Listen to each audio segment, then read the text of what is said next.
제38주일 103문 사계명입니다. 안식일 계명에 대한 내용이죠. 두 가지 잘못된 주일에 대한 신앙이 있습니다. 주일을 구약의 안식일 계명처럼 율법적으로 지키는 교회나 신자들이죠. 과거의 한국 교회들이 주로 주일 성수라는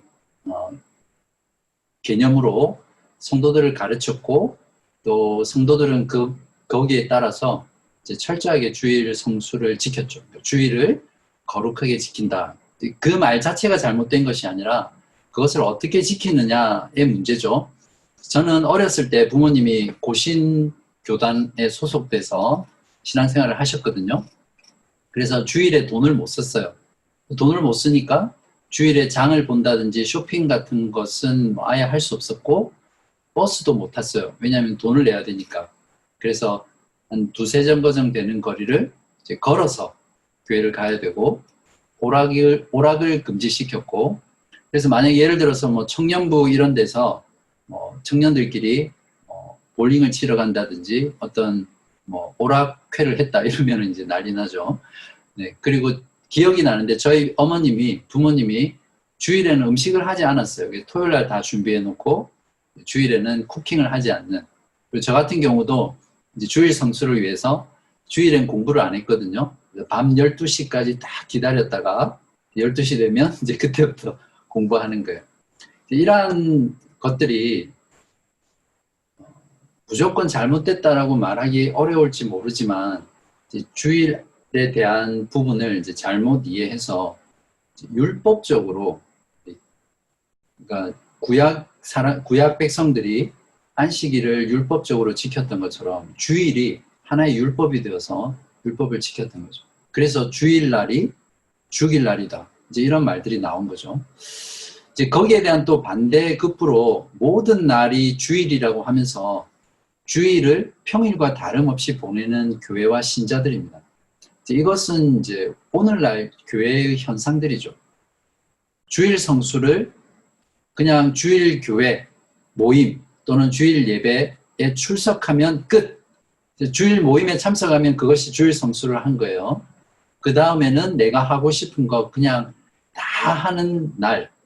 왜냐하면 모든 날이 다 주의 날이고 다 똑같은 날이기 때문에 특별히 주일을 다르게 보낼 필요는 없다. 그래서 세상 사람들처럼 주일을 노는 날, 공휴일, 쉬는 날 그렇게 생각하죠. 그래서 취미 활동을 한다든지 여가 선용을 한다든지 오락을 한다든지 여행을 한다든지 사회적 만남이나 계모임 또 사회적 동창회 이제 이런 것들, 그런 것들을 그냥 편하게 자유롭게 하는 모습입니다. 이렇게 두 가지 잘못된 주일에 대한 신앙생활을 제가 예를 들고, 이제 그러면 무엇이 과연 성경이 말씀하는 바른 주일에 대한 이해, 즉 사계명을 어떻게 지키는가에 대한 부분을 오늘 교리문답과 또 추가적인 내용들을 통해서 여러분에게 나누겠습니다. 먼저 안식일 계명이 나와 있는 출애굽기 본문을 한번 보죠.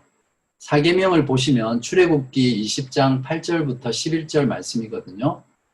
안식일을 기억하여 거룩하게 지키라. 엿새 동안은 힘써 내 모든 일을 행할 것이나 일곱째 날은 내 하나님 여호와의 안식일인즉 너나 내 아들이나 내 딸이나 내 남종이나 내 여종이나 내 가축이나 내 문 안에 머무는 객이라도 아무 일도 하지 말라. 이는 엿새 동안에 나 여호와가 하늘과 땅과 바다와 그 가운데 모든 것을 만들고 일곱째 날에 쉬었습니다. 그러므로 나 여호와가 안식일을 복되게 하여 그날을 거룩하게 하였느니라. 먼저 사계명에 대한 본문을 강해를 해보죠. 첫 번째가 기억하여 거룩하게 지키라고 말씀하잖아요. 그래서 이제 안식일 계명에 관해서 이제 두 가지 논쟁이 있는데, 이 안식일 계명은 사계명은 창조의 규례다, 창조의 명령이다라고 하면서 그렇기 때문에 모든 인간들에게 적용되는 것이다. 그리고 또 하나의 신학자와 부류들은 무엇이냐면 출애굽한 이후에 시내산에서 이스라엘 백성들에게 그때 처음으로 주었기 때문에 이것은 하나님의 구원받은 백성들에게만 부여되는 그런 계명이다. 이렇게 보는 거죠.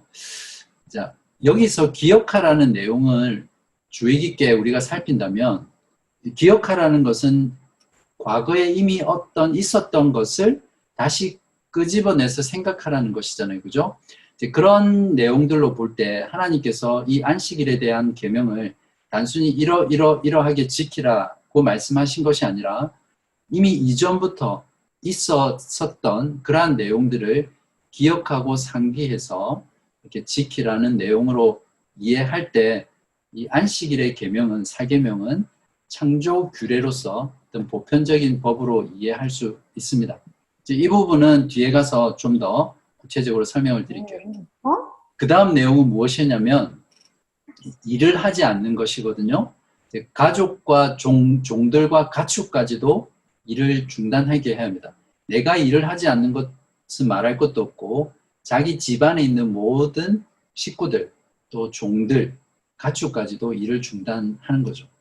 그래서 오늘날 이제 현대 그리스도인들 같은 경우에 이제 직장 사업을 하시는 분들은 이제 회사에 있는 자기뿐만 아니라 직원들까지도 다 주일에 일을 하지 않도록 하는 것이 옳다. 이제 이렇게 하면서 그것이 주일을 지키는 것이다. 많이 말을 하잖아요.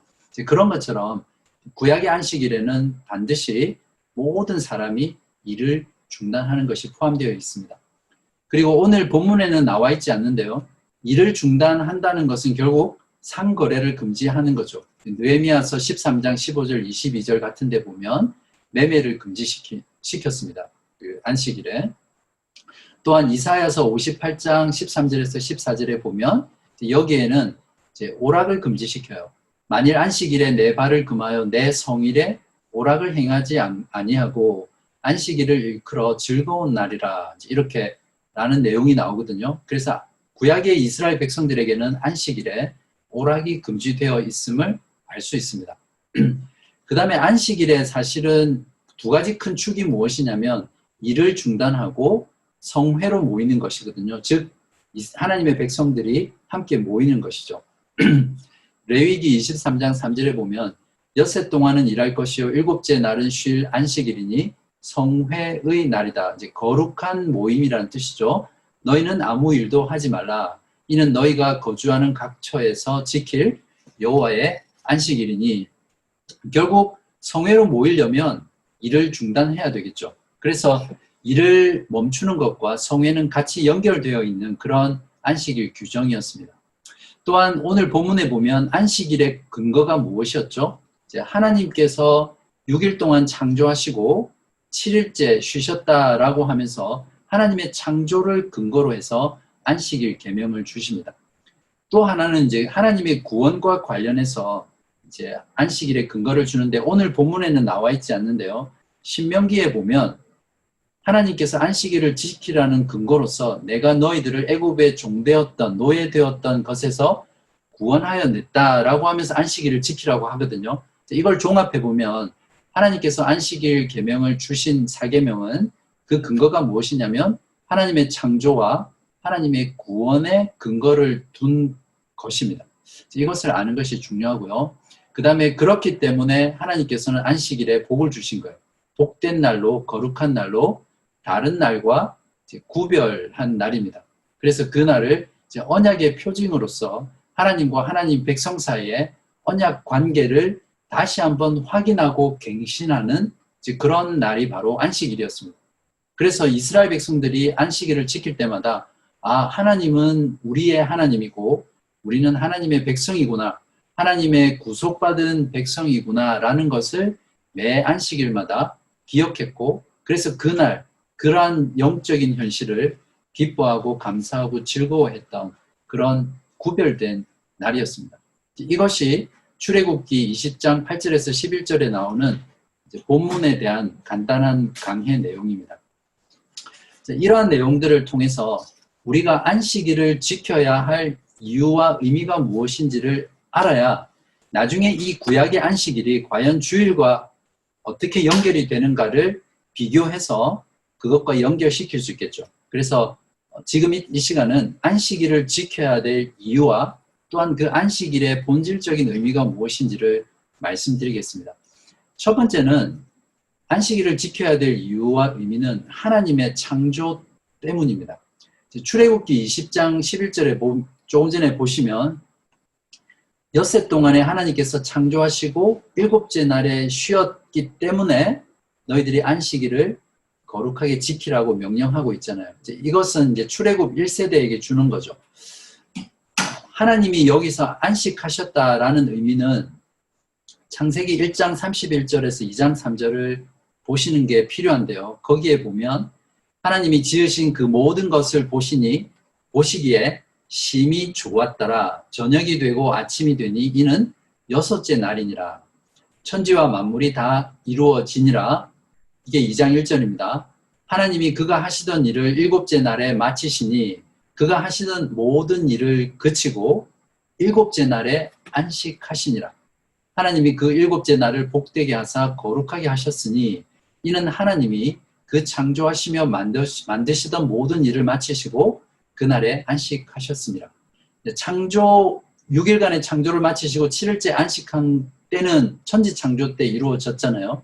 그래서 많은 학자들은 안식일 계명, 사계명은 바로 창조의 명령이다. 창조의 규례다. 이렇게 증거 구절로 삼고 있습니다. 여기에서 하나님의 안식하셨다라는 것이 어떤 의미인지 우리가 잘 알아야 하는데요.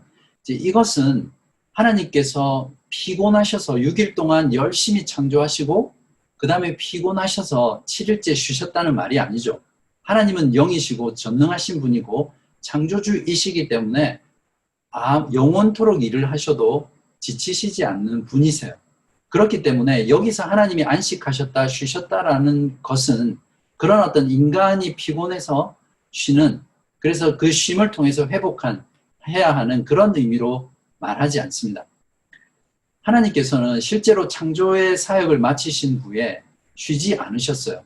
기독교의 창조의 교리는 무엇이냐면 하나님께서 지금도 계속해서 창조의 일을 하신다는 것이거든요. 그래서 하나님께서 지금 창조의 사역을 멈추시면 이 모든 창조 세계는 그 순간 무너져 내립니다. 여러분이 지금 호흡하고 숨쉬고 이렇게 공부할 수 있는 것도 지금 하나님께서 계속해서 창조의 사역을 하시는 것이거든요. 하나님이 창조하신 여러분의 몸을 지금 유지시키시고 보존시키시고 섭리하시기 때문에 지금 여러분은 호흡하고 생존해서 움직일 수 있습니다. 하나님께서 창조의 사역을 놓는 순간 여러분은 그 순간 파멸해버리는 그런 존재가 되거든요. 그래서 하나님께서는 지금도 쉬지 않고 창조의 사역을 보존하고 운행해 가신다는 것을 알아야 합니다. 그러면 여기서 왜 하나님께서는 쉬셨다고 말을 했을까요? 안식이라는 단어를 알아야 하는데요. 히브리 말로 안식이라는 말은 샤바트라는 말이에요. 그래서 우리가 왜 안식일을 세버스라고 그렇게 부르잖아요. 바로 이 샤바트라는 말인데요. 이 샤바트라는 말은 일에서 휴식을 취한다라는 의미라기보다는 하던 일을 중단한다라는 그런 의미입니다. 그러니까 멈춘다라는 그런 뜻이죠. 영어로는 cease라는 표현이 더 정확한 말입니다. 그 말은 하나님의 창조가 이제 완성되었다는 뜻이죠. 6일간의 창조가 완성되었고 더 이상 이제 하나님께서는 창조할 것이 없기 때문에 하나님께서는 창조의 사역을 멈추셨다라는 의미를 우리가 이해해야 합니다. 그러니까 하나님의 6일의 창조는 더 이상 창조할 것이 없는 그 자체로 완전하고 완벽하고 흠이 없는 그런 퍼펙트한 오류가 없는 창조라는 것을 우리가 이해해야 합니다. 즉 하나님의 안식의 이런 의미를 이해할 때 우리는 하나님의 창조가 얼마나 놀라운 것인지를 반대로 깨달을 수 있겠죠. 이러한 창조의 완성을 통해서 결국 우리는 무엇을 알 수 있죠? 바로 하나님의 창조를 통해서 하나님의 영광이 드러나는 거죠. 그래서 하나님은 창조를 마치신 후에 어떻게 스스로 평가하셨습니까? 심히 좋았더라 라고 하시면서 하나님께서 창조하신 그 창조의 사역을 스스로 평가하셨어요. 또한 그러한 평가를 통해서 하나님 자신이 영광을 받으시는 것입니다. 그렇기 때문에 우리는 하나님의 안식을 이해할 때 반드시 하나님의 영광과 연결시켜서 이해해야 합니다. 그런 면에서 하나님의 백성의 안식도 하나님의 영광과 연관시켜서 이해해야 되고 또 누려야 되는 것이죠. 구원과 인생의 목표는 그렇기 때문에 하나님의 안식을 최종적으로 누리는 것입니다. 여기 보면 주목해야 될 게 있는데요. 창조의 사역을 마치신 7일째에는 저녁이 되고 아침이 되었다라는 반복되는 표현이 없습니다. 모든 날의 끝에는 저녁이 되고 아침이 되었다라는 구절이 반복돼서 나오거든요. 그런데 7일째에는 저녁이 되고 아침이 되었다라는 표현이 없습니다. 이것은 무엇을 말해주냐면 7번째 날, 즉 안식의 날은 무제한적이고 영원하다는 것이죠. 그러니까 6일 이후에 7일째가 영원토록 이어지는 것입니다. 그것은 즉 영원한 안식을 하나님께서 표현해 주는 것이죠. 사람을 포함해서 모든 피조물들은 궁극적으로 이 영원한 안식에 들어가는 것이 최종적인 목표이고요. 그것이 바로 구원입니다. 이해하시겠죠? 구원이라는 것이 바로 이러한 보다 우주적이고 하나님의 원대한 것이라는 것을 우리가 알 때 우리가 받은 구원, 우리의 영혼 구원, 또 우리가 교회로 모여 공동체로 구원받은 것이 얼마나 그 범위와 깊이와 넓이와 또 시간에 있어서 놀라운 것인지를 우리가 깊이 깨달을 수 있겠죠. 그렇기 때문에 최초의 인간인 아담은 에덴 동산에서 이미 하나님의 이런 영원한 안식에 대한 개념을 가졌을 거라고 우리는 충분히 이해할 수 있습니다. 그래서 최초의 인간인 아담은 생명나무를 바라보면서 생명의 근원이신 예수 그리스도를 사모해 갔었고, 또 그렇게 그 그리스도를 사모하면서 하나님과 교제하고 안식을 누렸습니다.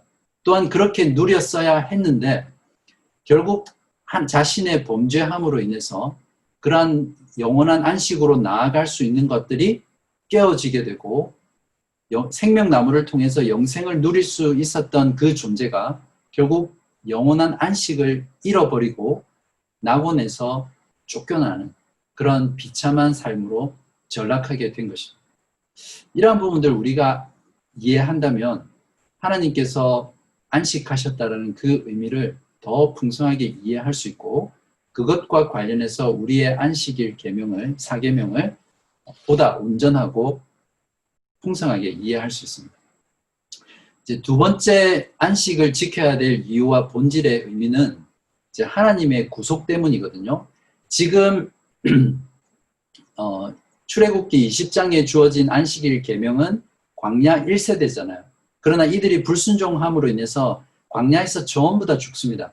그리고 신명기에서 다시 이 10계명을 주는데요, 모세가. 이제 그 10계명을 받는 세대는 광야 2세대입니다. 즉 그들의 조상이 어떻게 애굽에서 노예 가운데 하나님께서 놀라운 기적과 권능을 행하면서 구속하셨는지를 알지 못하는 세대죠. 그래서 이 세대들에게는 안식일 계명을 주면서 하나님의 구속 때문에 너희들이 제4계명을 지켜라고 말을 하거든요. 그래서 그것이 신명기 이제 5장에 나와 있습니다.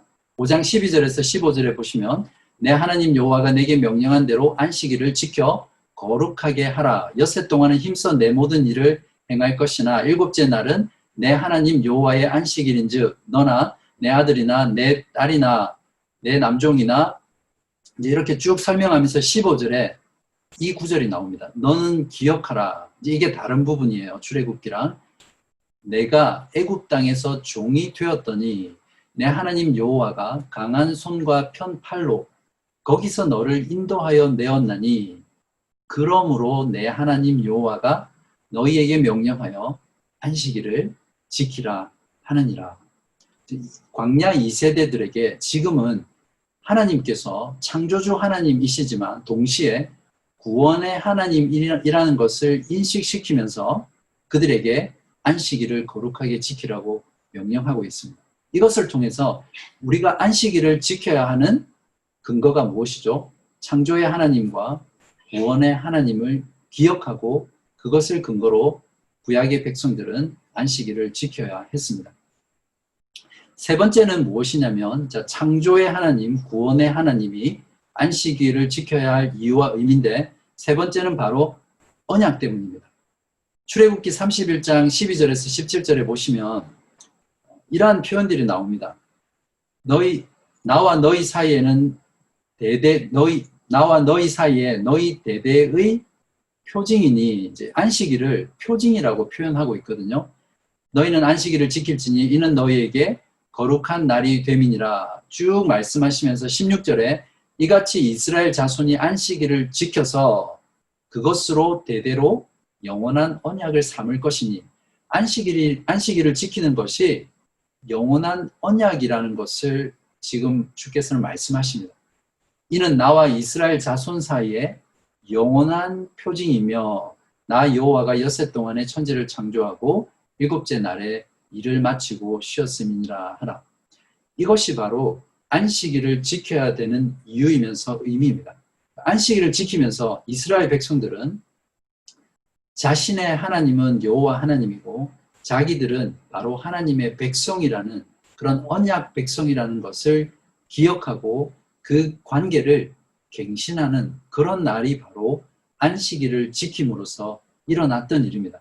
바로 그 안식일을 지키는 그 행위를 통해서 그들이 바로 하나님의 백성이라는 것을 영원토록 드러내고 표시하고 세상과 구별하는 그러한 내용이죠. 그렇기 때문에 출애굽기 31장의 내용처럼 이 안식일의 계명을 지키면 복을 받고 어기면 저주를 받는다라는 계명이 같이 붙어 있습니다. 이스라엘 백성들에게 안식일의 준수 여부는 바로 그들의 생명과 직결되어 있었거든요. 그래서 여러분이 구약 성경을 보시면 알겠지만 이스라엘의 반역과 타락의 중심에는 항상 안식일의 파기가 있었습니다. 그들이 하나님을 반역하고 타락한 것에서 드러나는 가장 중심적인 율법을 파기한 내용이 뭐냐면 안식일을 어기는 일이었거든요. 그리고 안식일을 가볍게 여기고 안식일에 일을 하고 매매하고 오락을 행하고 안식일에 모이지 않는 그러한 죄들을 범했습니다. 그래서 이스라엘 구약 백성들의 역사 가운데 항상 개혁은 어디서 시작됐냐면 안식일을 회복하고 안식일을 개혁하는 것이 이스라엘 백성들의 개혁의 핵심이었습니다. 그것이 바로 하나님과의 언약을 드러내는 표징이었기 때문에 그런 것이거든요. 자, 정리하면 안식일을 이스라엘 백성들이 지켜야 될 세 가지 이유가 창조의 하나님, 구원의 하나님, 그리고 언약 관계 속에서 그들이 안식일을 지켜야 했고 그것이 안식일을 지키는 것의 핵심적인 본질적인 의미임을 우리가 정리하고 그 다음으로 넘어가겠습니다. 그 다음 내용은 무엇이냐면 안식일이 궁극적으로 가리키고 있는 것이 무엇이냐는 거죠.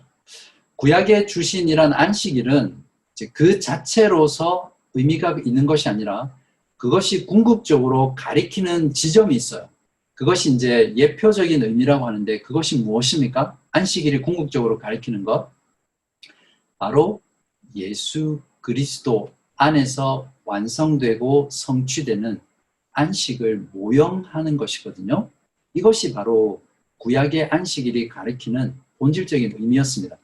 즉 예수 그리스도가 안식일의 모든 것을 성취하셨죠. 예수 그리스도 그분 자신이 안식이세요. 이스라엘 백성들이 여호수아를 통해서 가나안 땅에 약속의 땅에 들어가잖아요. 그러면서 비로소 안식을 하게 되는데 땅이라는 것은 바로 그 안식을 주는 곳이거든요.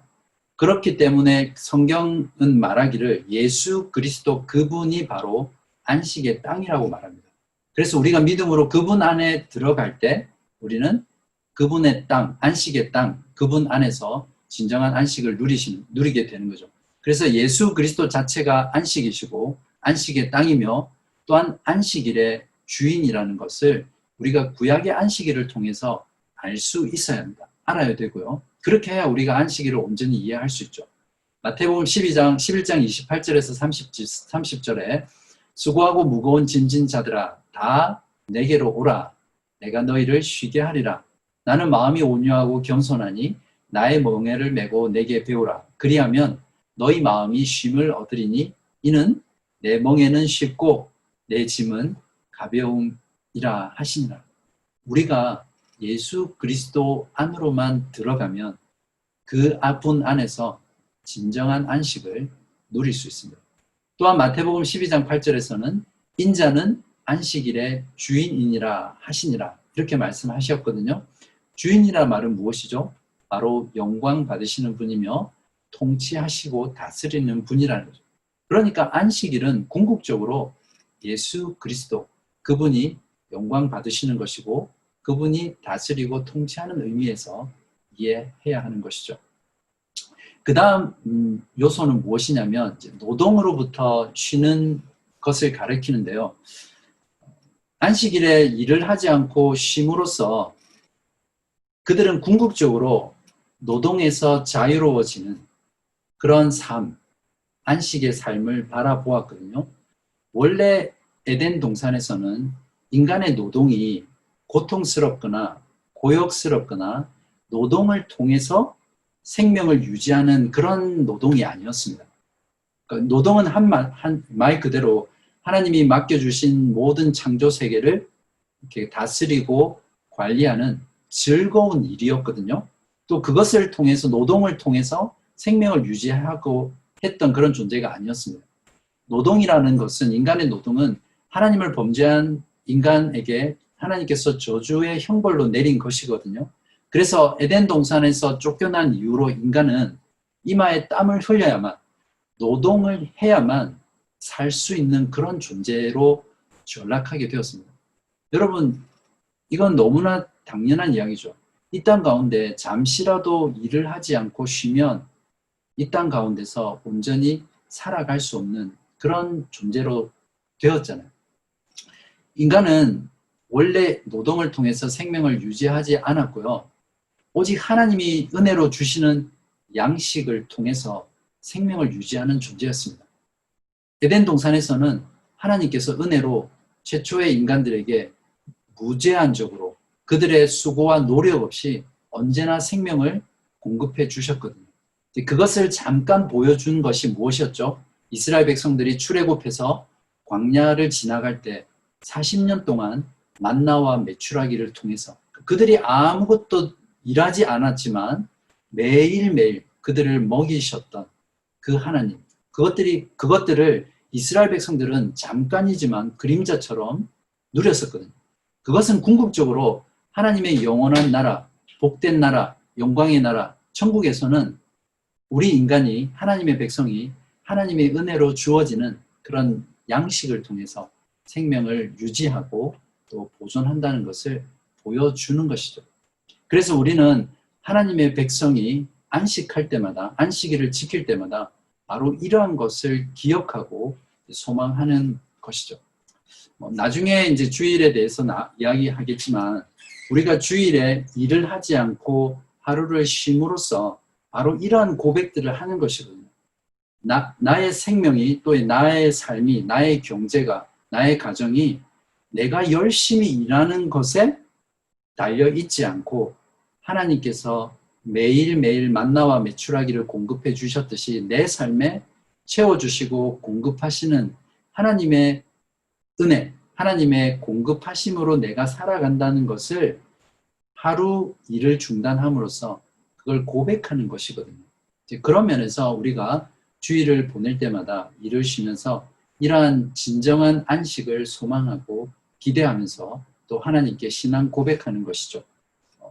그래서 구약의 백성들이 안식일을 지키는 것만큼 하나님의 주권과 섭리를 인정하고 고백하는 신앙은 없었습니다. 또한 예수 그리스도 안에서 참된 안식이 영원토록 지속되게 하는 것이 안식일의 본질적인 의미입니다.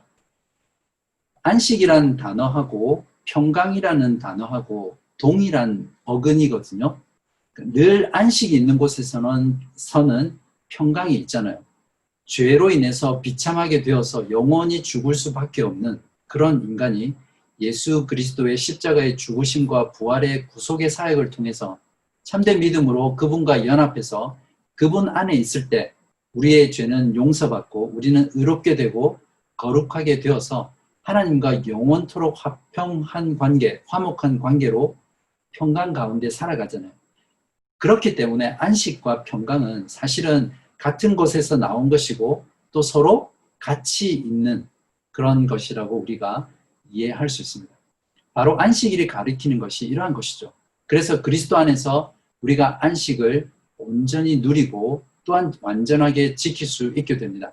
그리스도 그분 안에서 누리는 안식은 그렇기 때문에 생명이고 평강이고 자유이며 노동을 쉬고 죄를 그치고 하나님과 영원토록 교제하며 영원한 생명을 누리는 그러한 것이 바로 그리스도 안에서 누리는 안식이고요. 구약의 안식일 계명을 우리에게 주심으로써 궁극적으로 바라보고 가리키면서 우리가 지켜야 될 안식의 본질이라고 분명히 이해해야 할 것입니다. 자, 이제 그렇다면 이제 지금까지 구약의 사계명에 대한 강해와 또 안식일을 지켜야 될 본질적인 내용과 의미들 이런 것들을 살펴보았죠.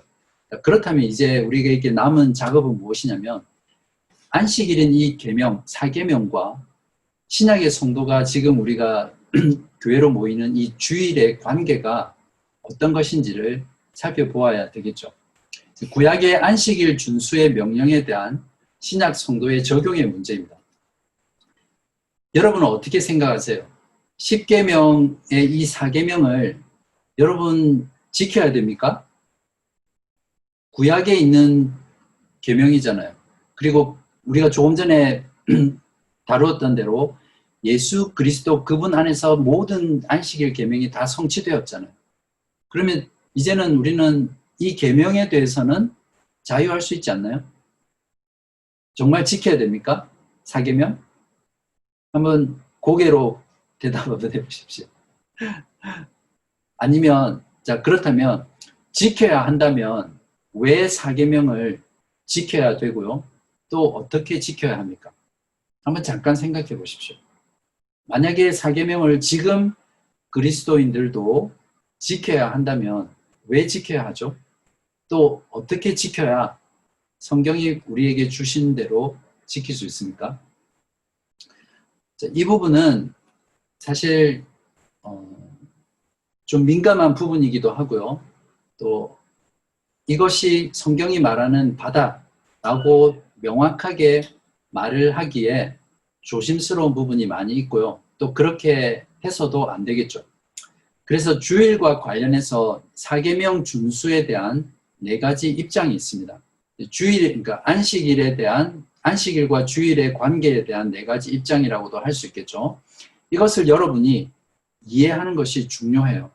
그래야 여러분이 우리의 생각과 다른 견해들과 마주쳤을 때 그것을 바르게 대응할 수 있거든요. 그리고 바르게 이해할 수 있고요.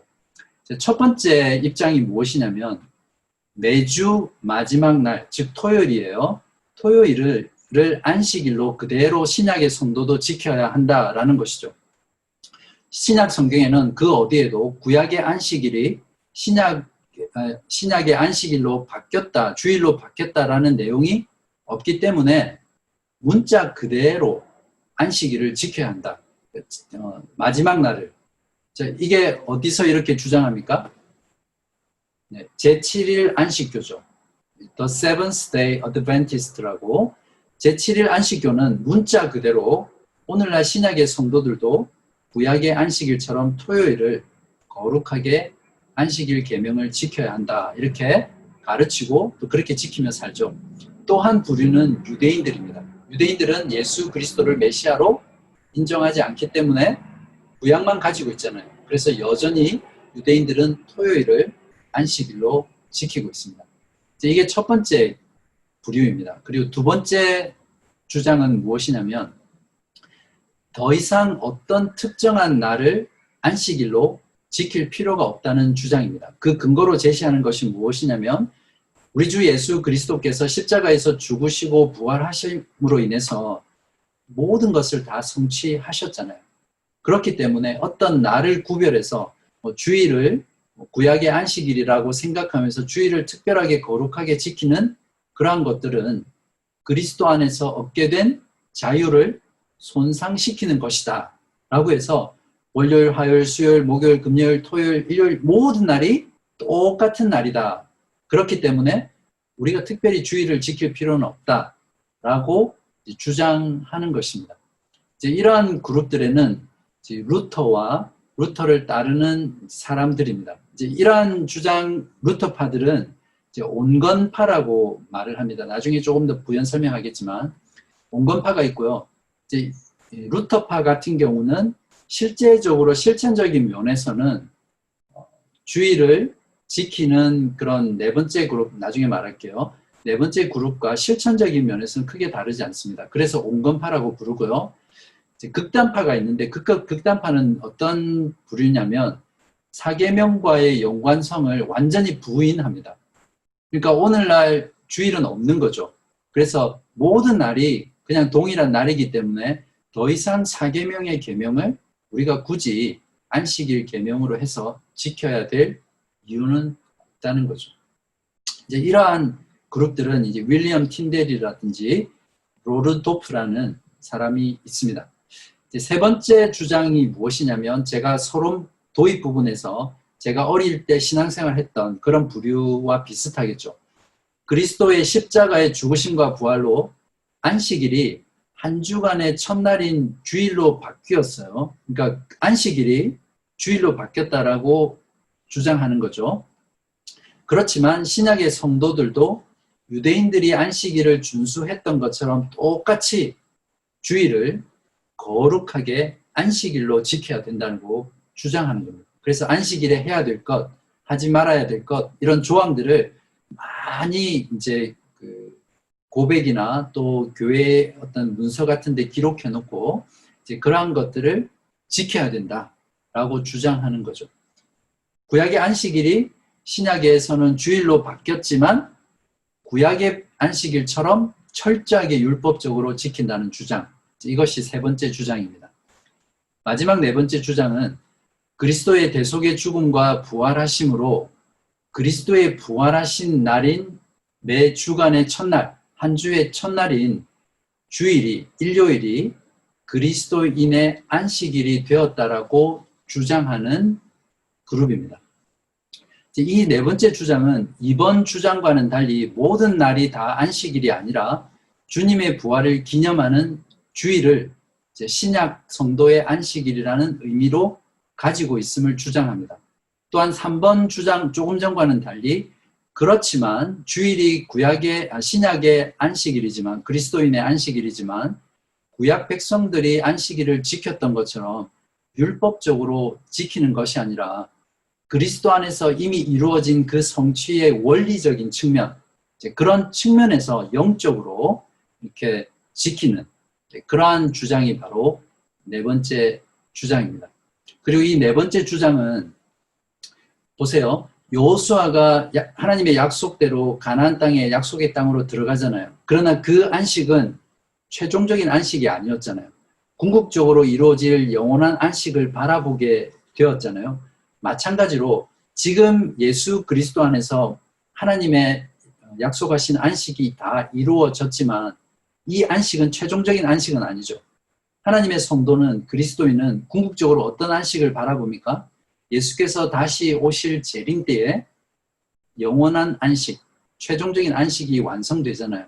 그래서 우리는 신약의 성도들은 그리스도인들은 바로 이러한 최종적인 안식, 이미 이루어졌지만 그리스도 안에서 아직 이루어지지 않은 안식의 측면을 바라보면서 살아가는 것이죠.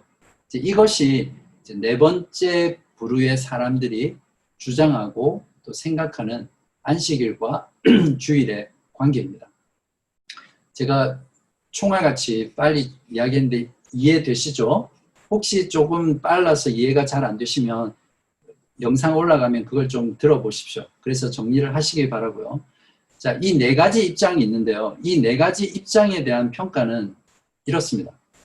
첫 번째 견해는 그리스도의 구속과 구원을 통해서 이루어진 결과를 인정하지 않기 때문에 심각한 문제를 가진 주장입니다. 그래서 우리는 1번의 견해를 완전히 배척해야 합니다. 2번과 3번과 4번은 원칙적으로는 모두가 안식이 구약의 안식일이 그리스도 안에서 성취되었다라는 것을 고백하고 인정하기 때문에 그런 부분에서는 서로의 차이와 또 서로의 주장을 열린 마음으로 받아들이고 이해하고 또 마음을 열고 토론해야 되겠죠. 그래서 너가 잘못됐어, 너는 이래서 틀렸어가 아니라 그것을 다 인정해주고 서로의 입장을 이제 신학적으로 이해하려고 노력하고 서로 대화하고 토론해야 되겠죠.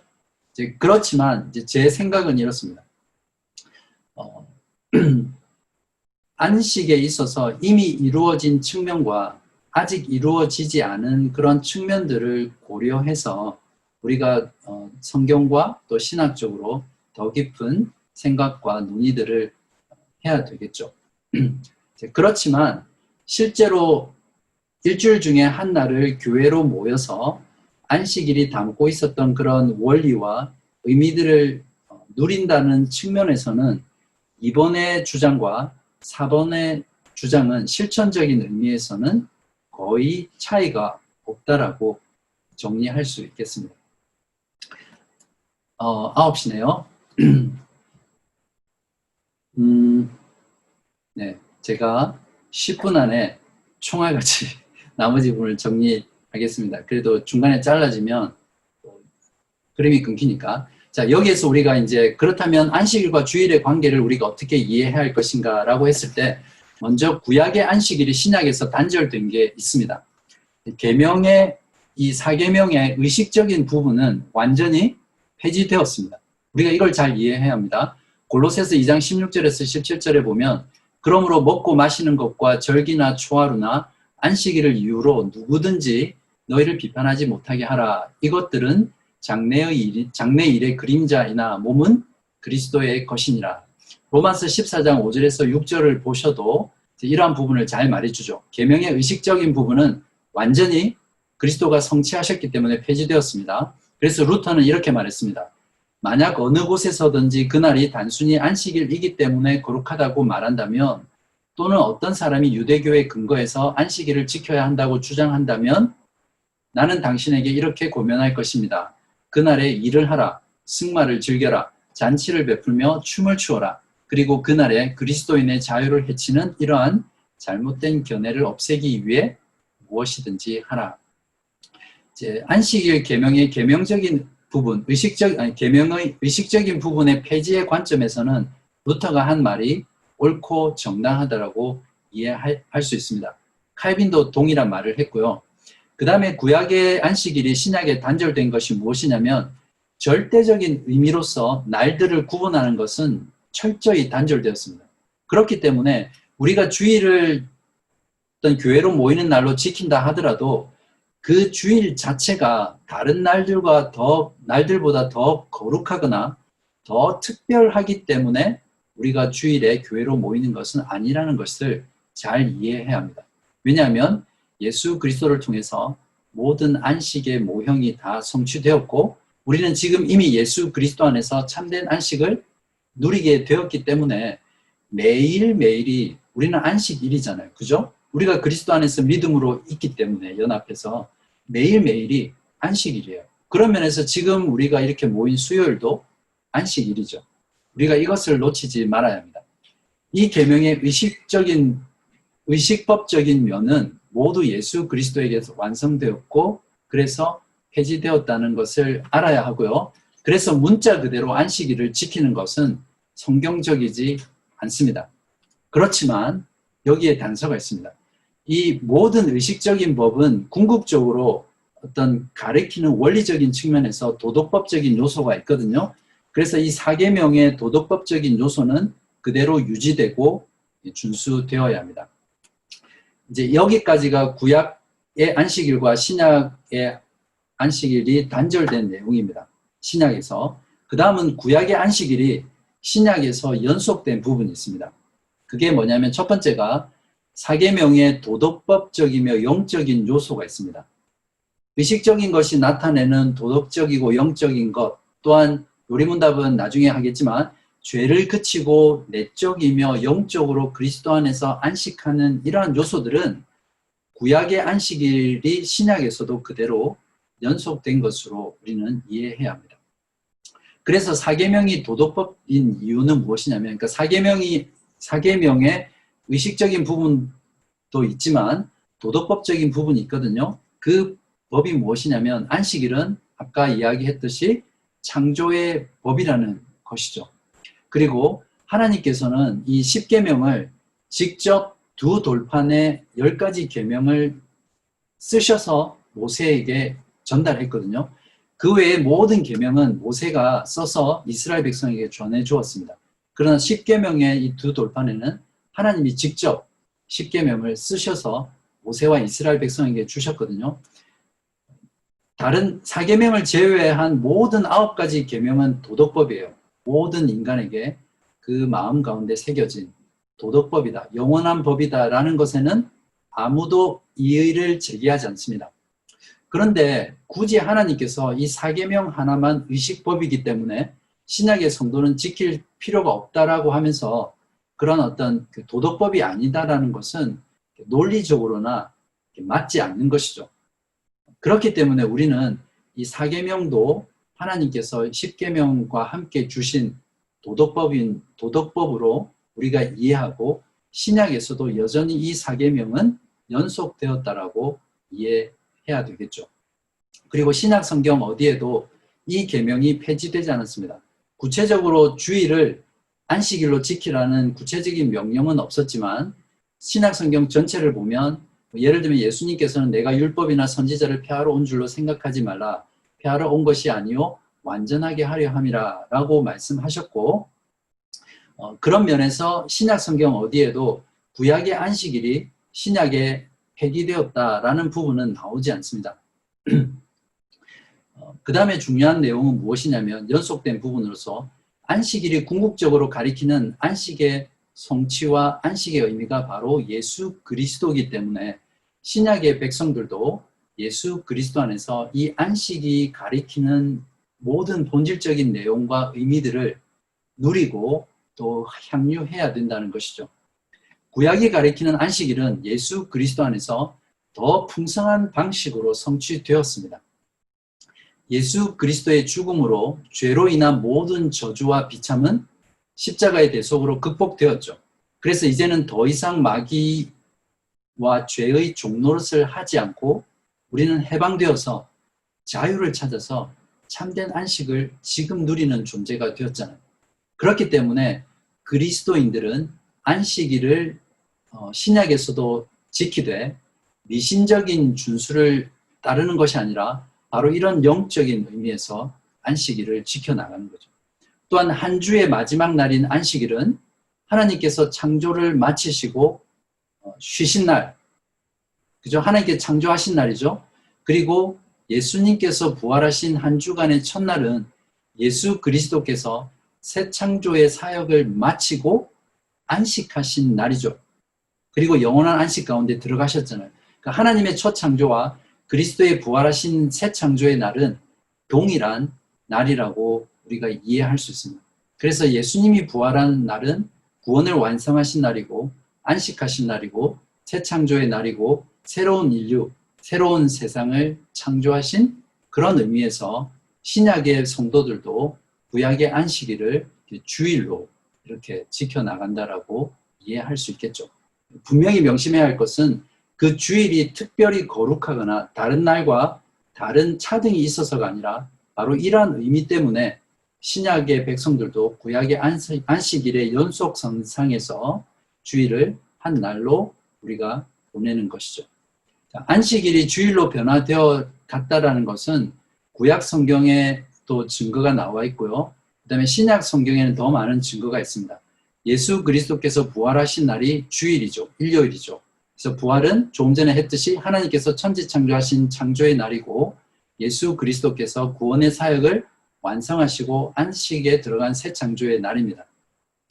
예수 그리스도의 구속의 사역으로 신약의 교회가 탄생하잖아요. 그죠? 그때가 언제입니까? 오순절 성령 강림 날이죠.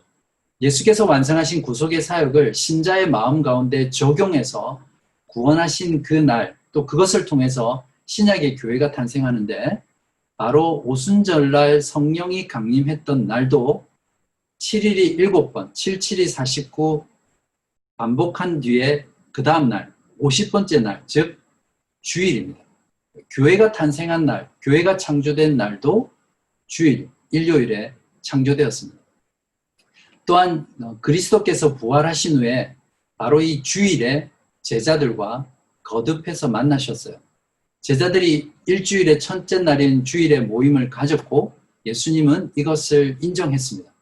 요한복음 20장 19절에서 19절과 26절을 보면 이날 곧 안식 후 첫날 저녁 때에 제자들이 유대인들을 두려워하여 모인 곳의 문들을 닫았더니, 제자들이 모여 있었던 거죠. 안식 후 첫날에 예수께서 보사 가운데 서서 이르시되 너희에게 평강이 있을지어다. 요한복음 20장 26절에서는 8회를 지나서 또 예수님께서 제자들에게 나타납니다. 그 제자들이 모여 있었던 거죠. 이러한 것들을 보면 제자들은 예수님의 가르침에 따라서 주일에, 일요일에 예수님이 부활하신 첫날에 그들이 모여 있었음을 알 수 있습니다. 또한 사도들과 초대교회 성도들도 예수님의 부활하신 이 첫째 날에 모여서 말씀을 듣고 세례와 성찬을 시행했음을 사도행전 20장 7절, 고린도전서 16장 1절과 2절 같은 데서 했다는 것을 알 수 있습니다. 그 주간의 첫날, 또 연보라는 것은 유대인들은 회당에서 토요일날 안식일에 모였을 때 가난한 자들을 위한 연보, 헌금을 했었거든요. 그런데 신약에서는 고린도전서를 보면 주일에 연보를 했습니다. 그런 내용들을 볼 때 신약의 성도들은, 초대교회 성도들은 사도들과 함께 안식 후 첫날 예수님께서 부활하신 일요일, 주일에 교회로 모였다라는 것을 우리가 알 수 있습니다.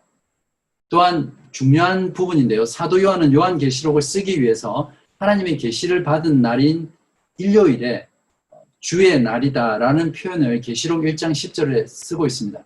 주의 날에 내가 성령에 감동되어 내 뒤에서 나는 나팔 소리 같은 큰 음성을 들으니, 사도 요한은 신약 성경이 완성되는 마지막 부분을 쓰면서 예수께서 부활하신 첫째 날을 주의 날, 주일이죠. 로스 데이라고 성경에 표현함으로써 신약 성경이 완성되어 갔던 때는 초대교회 그리스도의 공동체 안에는 이 주일이 바로 예수님께서 부활하신 첫날 교회로 모여서 말씀을 듣고 성례를 시행했던 이 날이 주일이다라는 인식이 이제 보편화되었다라는 것을 우리는 알 수 있습니다. 그런 면에서 주일 교회의 모임은 종말을 지향하는 모임입니다. 구약에서는 여호와의 날, 주의 날을 하나님의 심판의 날과 구원과 회복의 날로 예언했었는데요. 바로 그리스도께서 부활한 주일이 바로 그 여호와의 날, 주의 날로 바뀐 것이죠.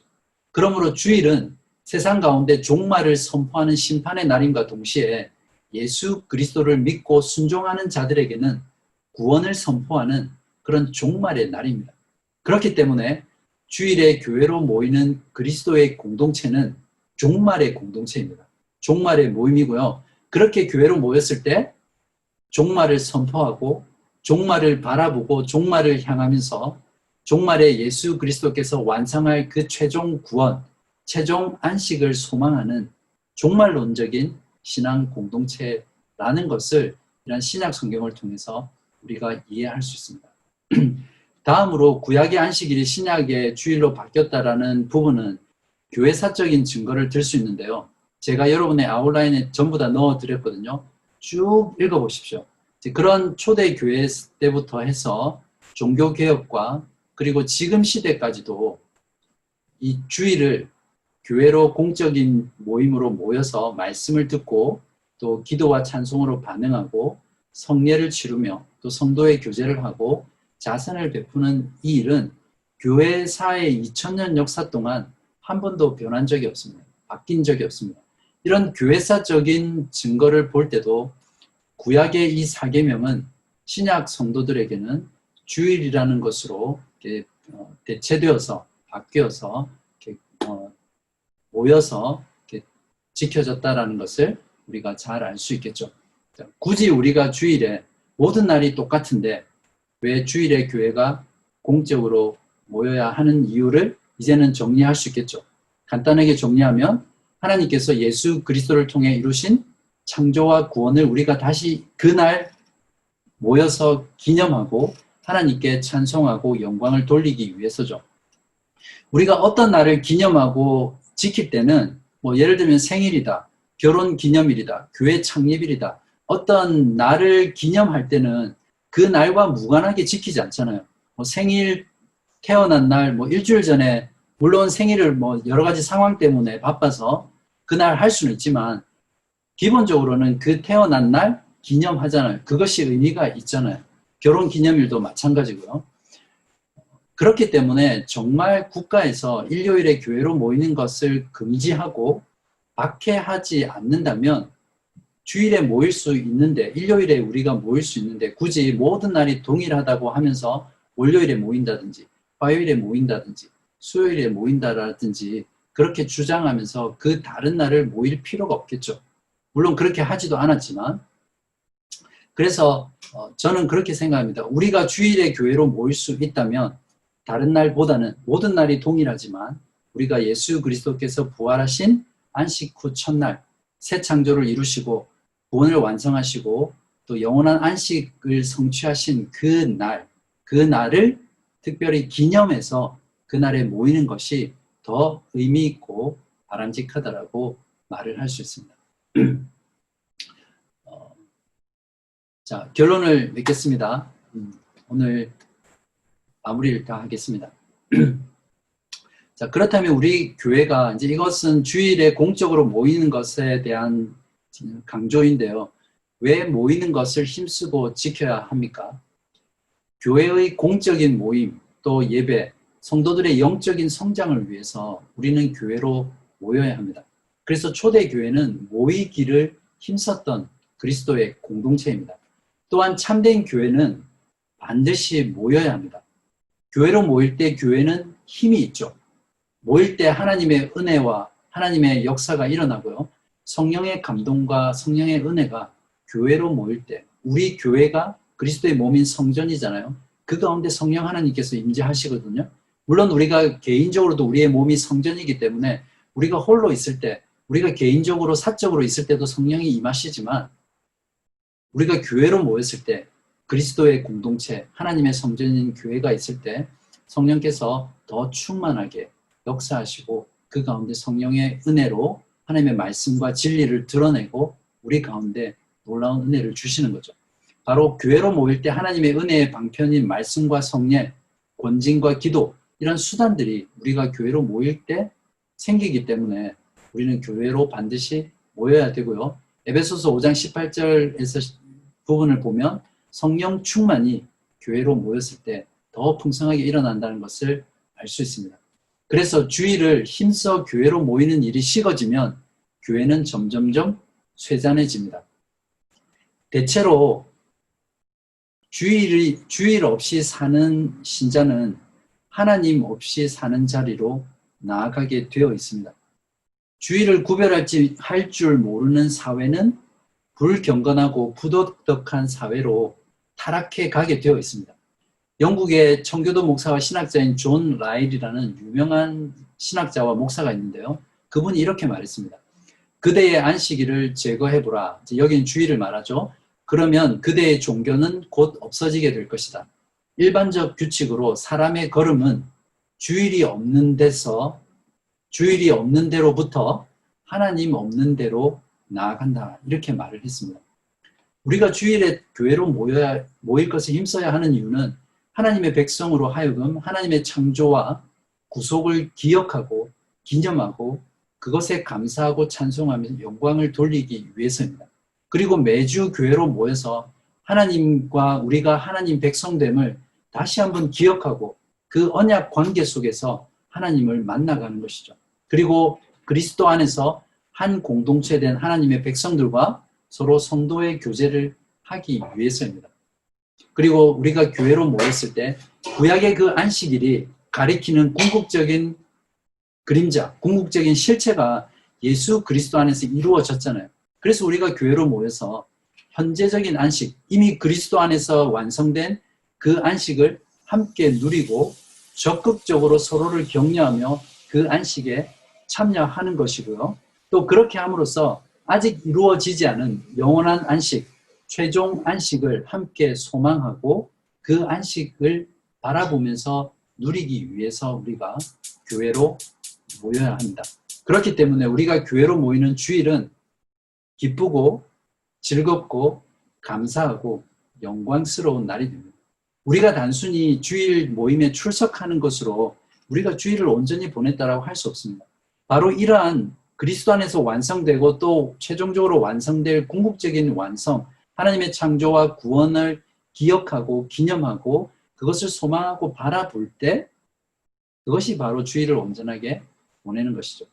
단지 출석, 물리적으로 내가 무엇을 지켰다라는 것으로 우리가 주일을 그 하나님이 의도하신 그 안식을 온전히 누렸다라고 할 수 없습니다.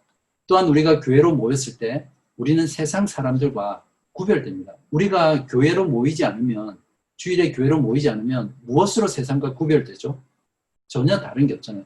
우리가 하나님의 언약 백성이라는 것, 하나님의 그리스도를 통해서 구원받은 자녀라는 것을 바로 주일에 교회로 힘써 모임으로써 세상 가운데 선포하고 드러내는 것이죠. 그래서 우리가 주일에 교회로 모이는 것에 실패하고 힘써 모이지 않을수록 교회는 점점 세상을 닮아가고 세속화되는 그런 급행열차가 되어버립니다. 또 교회로 모여야 될 중요한 이유는 하나님께서 바로 이러한 교회의 공적인 모임을 통해서 교회를 주님 오실 때까지 보존해 가시고 또 교회를 통해서 그리스도의 나라를 진전시키시고 하나님의 나라를 성장시켜 갑니다. 그리고 궁극적으로는 모든 일에서 마찬가지지만 바로 우리가 교회로 모여서 하나님께 영광을 돌리기 위해서, 하나님의 영광을 위해서 교회로 모여야 합니다. 자, 이제 마지막으로 결론적으로 그러면 사계명을 교회로 모이는 주일을 통해서 우리가 어떻게 지켜야 합니까? 이제 사계명을 어떻게 지킬 것인가라는 부분인데요. 이 부분이 바로 오늘 교리문답에서 말해주는 103문입니다. 사계명에서 하나님께서 원하시는 것은 무엇입니까? 답, 첫째, 하나님께서는 말씀의 봉사와 그 봉사를 위한 교육이 유지되기를 원하시며 특히 안식의 날인 주일에 내가 하나님의 교회에 부지런히 참석하여 하나님의 말씀을 경청하고 성례에 참여하며 주님을 공적으로 부르고 가난한 자들에게 기독교적 자비를 행하기 원하십니다. 둘째, 나의 일생 동안 악한 일을 그만두고 주께서 그의 성령으로 내 안에서 일하게 하시며 그럼으로써 영원한 안식이 이 세상에서부터 시작되기를 원하십니다. 이것입니다. 이것이 교리문답이 오늘 우리들에게 이러한 모든 개념을 근거로 해서 어떻게 사계명을 지킬 것인가, 하나님이 무엇을 요구하시는가를 설명해 주는 거죠. 첫 번째, 말씀의 봉사와 그 봉사를 위한 교육을 유지하는 거죠. 그래서 우리는 하나님의 교회에 부지런히 참석해야 되고요. 그렇게 참석해서 하나님의 말씀을 경청해야 됩니다. 설교를 통해서, 말씀의 교육을 통해서 교리를 교육하고 주일학교, 성경 공부를 통해서 우리는 교회로 모여서 하나님의 말씀을 들어야 하죠. 히브리서 10장 25절에도 모이기를 피하는 어떤 사람들의 습관과 같이 하지 말고 오직 권하여 그날이 가까움을 볼수록 더욱 그리하자. 로마서 10장 17절에 그러므로 믿음은 들음에서 나며 들음은 그리스도의 말씀으로 말미암았느니라. 우리의 믿음이 생기고 또 성장하기 위해서는 그리스도의 말씀을 우리가 교회로 모여서 들어야 되겠죠. 그리고 세 번째가 무엇입니까? 성례에 참여하는 거죠. 사도행전 20장 7절 고린도전서 이런 내용들을 우리가 성례 때 했죠. 교회로 모여서 세례와 성찬을 베풀었죠. 그래서 우리가 교회로 사계명을 지키는 것이 바로 교회로 모여서 말씀의 봉사와 말씀의 사역을 하고 또 성례를 하는 것, 그리고 주님을 공적으로 기도와 찬양과 성도의 교제를 통해서 부르는 것이고요. 그리고 마지막으로 주일은 기독교적인 자비를 수행하는 날입니다. 그래서 신명기 15장, 고린도전서 16장에 그러한 내용이 잘 있죠. 그 다음에 중요한 부분인데요. 이제 이러한 부분은 우리가 교회로 모여서 의식적인 부분에서 행하는 거잖아요. 말씀의 봉사, 말씀을 듣고 말씀을 가르치고 또 성례를 시행하는 것, 성례에 참여하는 것, 이러한 것들은 이제 의식적인 부분인데요. 이 두 번째 부분은 영원한 안식을 지금 이 세상에서부터 누리는 것이 사계명을 지키는 것이라는 거예요. 첫 번째가 죄를 그치는 것이죠. 궁극적으로 안식이라는 것은 죄를 중단하고 죄를 그치는 것입니다. 우리가 예수 그리스도 안에서 이제 죄에 대해서 자유하고 이제 더 이상 죄 가운데 살지 않고 성령을 통해서 의롭게 되어서 새롭게 되어서 거룩한 자로 지어져 가거든요. 그런 면에서 우리가 이 사계명을 지키면서 우리가 죄를 그칠 때 그것이 이 세상에서부터 영원한 안식을 누리는 것이고요. 그러한 것은 우리의 힘과 우리의 노력으로 하는 것이 아니라 우리 안에 내주하시는 성령께서 우리를 통해서 일하게 하심으로 죄를 그치게 하고 우리를 의롭게 하고 거룩하게 하시는 거잖아요. 그래서 성령 안에서 우리는 지금 이 생에서 지금 바로 이 순간부터 영원한 안식을 누릴 수 있습니다. 이것이 교리문답이 말하는 사계명을 통해서 하나님께서 우리에게 요구하시는 사계명 준수의 내용입니다. 이렇게 우리가 성령 안에서 주님만을 믿고 주님만을 신뢰하고 의지하며 주를 따르는 삶을 살아갈 때 우리는 영원한 안식을 지금부터 누리고 또 영원한 삶을 향해 오늘 하루, 내일 하루 이렇게 전진해 나가는 것입니다. 이것이 안식일이 우리에게 가르쳐주는 하는 일을 멈추고 그리스도 안에서 안식하는 사계명을 온전히 지키는 삶이라고 정의합니다.